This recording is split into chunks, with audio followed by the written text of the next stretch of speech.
right, Noah, let's talk about data breaches. There were a few in the news. I think Nvidia was the one that you and I had the most conversations about this past week. Yeah, Nvidia is a huge company. They have a huge cybersecurity side of their business, like protecting their assets, and they were breached. Yeah, they're a video card making company. But why were they breached, Noah, is what's fascinating to me. If you could take a moment for the audience to explain why. Yeah, so Nvidia makes graphics cards. And that's a device that goes inside of your computer. And if you want to play video games or do 3D modeling, you need a graphics card. And Nvidia started selling their graphics cards with what's called limited hash rate firmware, so that the graphics card isn't as good at mining cryptocurrency. So Nvidia, they sell most of their graphics cards to gamers, and that's their target audience. They make other graphics cards for GPU mining, specifically for cryptocurrency. And so they want to direct consumers to those. So this hacking group hacked Nvidia to try and get the firmware that's not limited hash rate. They wanted to be able to unlock their graphics cards intended for gaming to use them more optimally for mining cryptocurrency.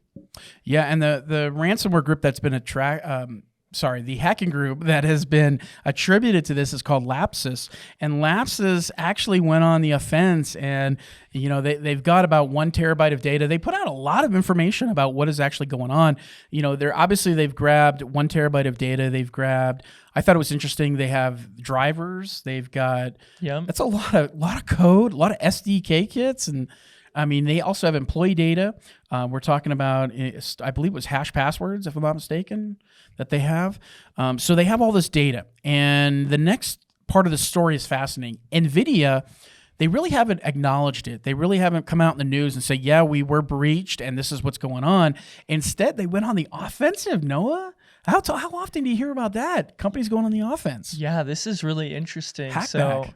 The hackers that got this data, they had to enroll a virtual machine in NVIDIA's MDM solution for managing their devices, so that these hackers, their device appears to be one of NVIDIA's. That's how they got this access, and NVIDIA found that out.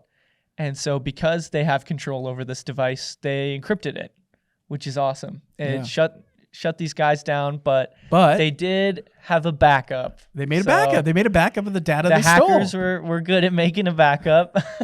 And that's where the story's at right now. And Lapsus is saying, hey, you need to release all this data. You need to take off these mining performance limiters off of these video cards and allow us to do what we want to do with the video cards. So as the world burns, we're going to keep we're going to keep a topic on this story. We're going to definitely share if there's an update to it. But another hack in the news was Toyota, and it was one of their parts suppliers in Japan, Kojima Industry. They actually got breached. Interesting though, Noah, a lot of these breaches that happen in Japan, we don't get a lot of information out of. There's not a lot of stuff, attribution. We don't know who the attackers are, what their methods were, what their TTPs are, their tactics, their techniques. But we do know that they were breached and that the plant operation was taken offline back in February 28th. So that story's happening. We also want to spend a little bit of time on this. And Noah, I think this was an excellent example. The Swedish camera giant Axis got breached. It happened, I believe, February 20th. But what I loved about this story, Noah, is how they responded to the cyber incident. And you don't often see this in companies. And a big shout out to the Swedish camera giant Axis. They put a ticker on their website, on their main website, and it basically said something like, hey, this is exactly what went down. We're going to be very forthcoming and very open and candid. And you don't see that too often, Noah. Yeah, this was very akin to the RSA breach many years ago, where doing disclosure right away could have seriously harmed the business. But they decided to take that path anyway because they wanted their consumers to trust them. And they did. We do trust them because they came out and said right away, hey, this is what happened. This is what we're investigating.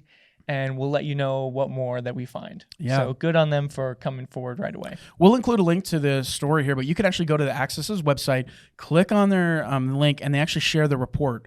And they basically say, no servers were encrypted. We did find malware. We did find indication of compromise. And the way the bad guys got into their environment was through social engineering. And, really, there was so much more to this story and their report, which I love seeing when companies do that. Honest, candid, upright, right out there in the open, exactly what's happening. And they don't have all the answers right now, but they at least shared the answers they do know back with their customers to give you that confidence. So really cool stuff.